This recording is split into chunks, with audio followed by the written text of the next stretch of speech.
என்னடா அண்ணன் இந்த மாரி பழகினானே இன்னைக்கு அண்ணனே நம்ம கொல்லி வைக்கிறேன்னு வருத்தப்படாத. ஏதோ ஒரு ஆத்திரம் அர்ஜென்ட் ஒரு எமர்ஜென்சிக்கு யூஸ் பண்ணலாம் உன்னை நான் வாங்கினேன். ஆனால் காலம் மூலகாகல நீ என்ன யூஸ் பண்ண ஆரம்பிச்சிட்ட.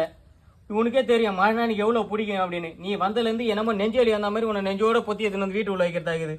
நைட்டில் நிம்மதியாக தூங்கி ரொம்ப நாள் ஆகுது. என்னமோ பொட்டாட்டியை தடவை வர மாதிரி 2 மணி 3 மணி வரைக்கும் உன்னை நான் தடவி கிடக்கிறதாகுது. தடவி என் பிரைட்னஸ் கம்மியாச்சு, நீ அப்படியே தான் பிரைட்டாக தான் இருக்கிற. உன்னால என் ஃப்ரெண்டு கிட்ட பேசி 10-15 வருஷம் ஆன மாதிரி இருக்குது. என் குடும்பத்தை மூஞ்சி பார்த்து 4-5 மாதம் ஆன மாதிரி இருக்குது. இவ்வளோத்துக்கு காரணம் நீ தான். உன்னை நான் உயிரோடே விட மாட்டேன். இது கூட பரவாயில்ல, நான் பொத்துப்பேன். ரேஷன் கால போய் ஒரு நல்ல பொருள் வாங்க முடியல. ரேக வைடனா ரேக விட மாட்டேது. அங்கே இருக்கிறவங்கள கேவலமாக என்ன பார்த்து சிரிக்கிறானுங்க. இதுக்கெல்லாம் யார் காரணம்? நைட்டெல்லாம் உன்னை தடவி தேய்ச்சி என் கை ரேக போனதான் மிச்சம். இவ்வளோத்துக்கு நீ ஒருத்தனை பார்த்தா ஒரு மயிருக்கு நீ ஒருத்தர் இல்லை. அதனால என் வாழ்க்கையே வெறுப்பாகுது.